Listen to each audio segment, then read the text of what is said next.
Proverbs 18 has just been read by myself, your boy. I would like to share with you guys some of my favorite little insights from it. If that would be cool. Is that cool? Is that cool? Is that cool? All right, sounds good. So check this out. First line of Proverbs 18 kind of struck me personally. It says, a man who isolates himself pursues selfishness and defies all sound judgment.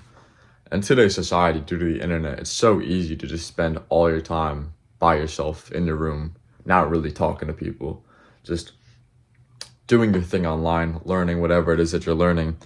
But recently, I've really come to realize, and I've been receiving messages from multiple different sources, Proverbs 18. I was watching a video last night literally telling me, you need to give your problems to somebody. You need to go to somebody with your issues and have a spiritual leader, a spiritual father figure for you to personally lean onto. And I now realize, okay, I haven't been going to church. I need to go to church.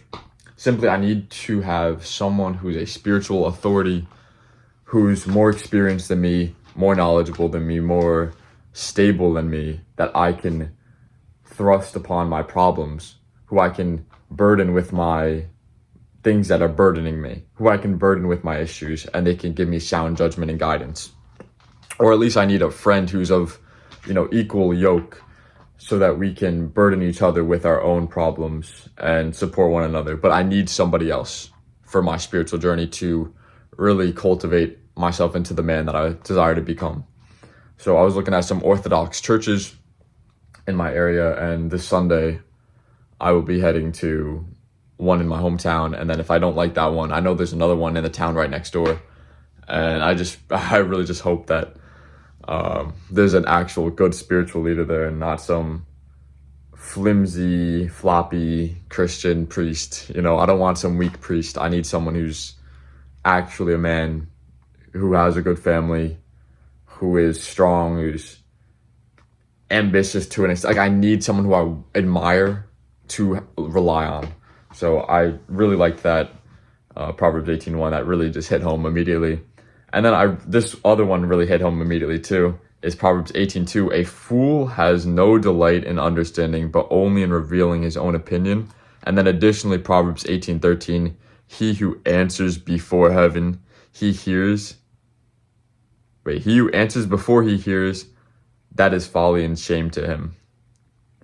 He who answers before he hears, that is folly and shame to him. Proverbs 18:13. Proverbs 18:2. A fool has no delight in understanding, but only in revealing his own opinion. I mean, I feel like we all kind of fall into this every single day. Everyone probably falls into this a little bit.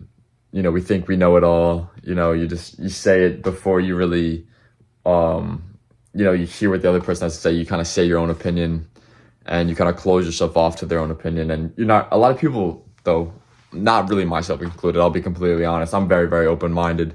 It's one of my gifts. But so many people around me are just so close-minded that they will literally tell me an answer or deny what I have to say when they have absolutely no understanding and information about what I'm talking about. They'll just deny it, and they haven't looked into it themselves.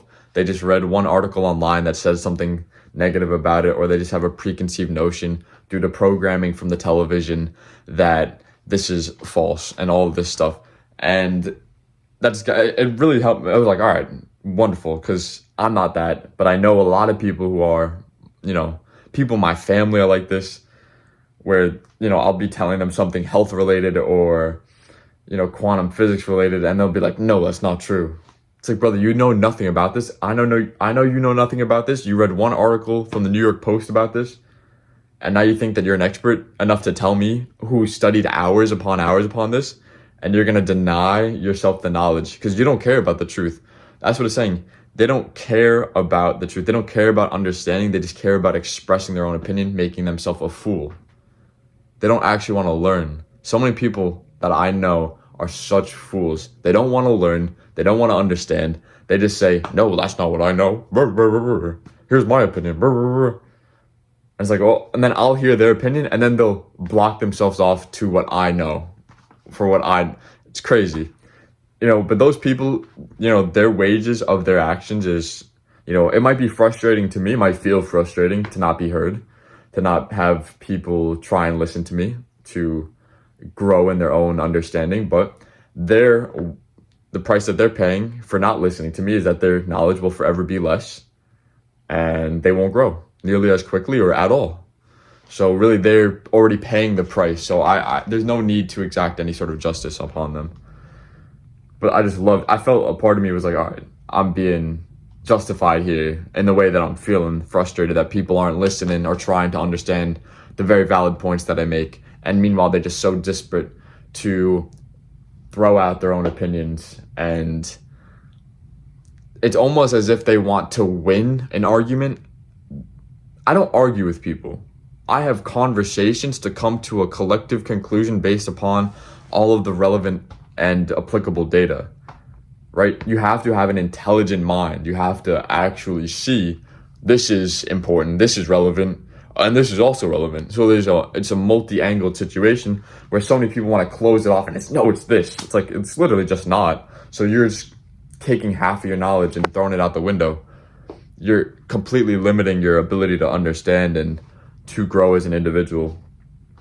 Enough of that. Proverbs 18:1, God's name is a strong tower, the righteous run to him and are safe. I mean, this is just classic. Anytime, recently, I'm really trying to build this up as a habit, and I've been doing, it's helped me so much for real. I've been praying every single morning, every single night. Not for very long, but I've been praying / meditating because, I'm going to do what works for me. At the end of the day, I'm going to do what works for me. And I've been doing both of them. And every time I have like an urge to do something bad, urge to do something that I'm not wanting to do, I'm building up this habit, this mental habit of, okay, I'm about to do something I don't want to do. Pray. I'm about to do something I don't want to do. I've heard Jesus' prayer works super well. Jesus, Son of God, have mercy on me. Jesus, Son of God, have mercy on me. And then you silently repeat that to yourself. Or I'll go to the Bible and I'll just start reading. That is my new thing for when I feel terrible. I want to do some bad habit. I want to eat bad food. I want to drink. I want to smoke. I want to jerk off, whatever it may be. Go straight to the word, straight to God. And lastly, Proverbs 18:21, death and life are in the power of the tongue. Those who love it will eat its fruits. Just say positive things about people, guys. Death and life are in the power of the tongue, Proverbs 18:21. Say positive things. Speak love into your life.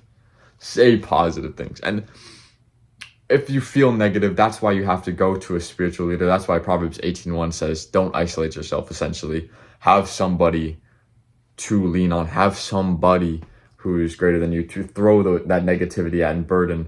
But then when it comes to everything else, a general rule, you want to be speaking positivity into your life. I'm so grateful today. God, thank you for my blessings. God, thank you for this amazing life, the beautiful air and the trees and the amazing warm, glowing sun. God, I'm just so thankful for the clothes on my back and the wonderful food to nourish my body and all of these amazing processes that my body does without me having to think about it.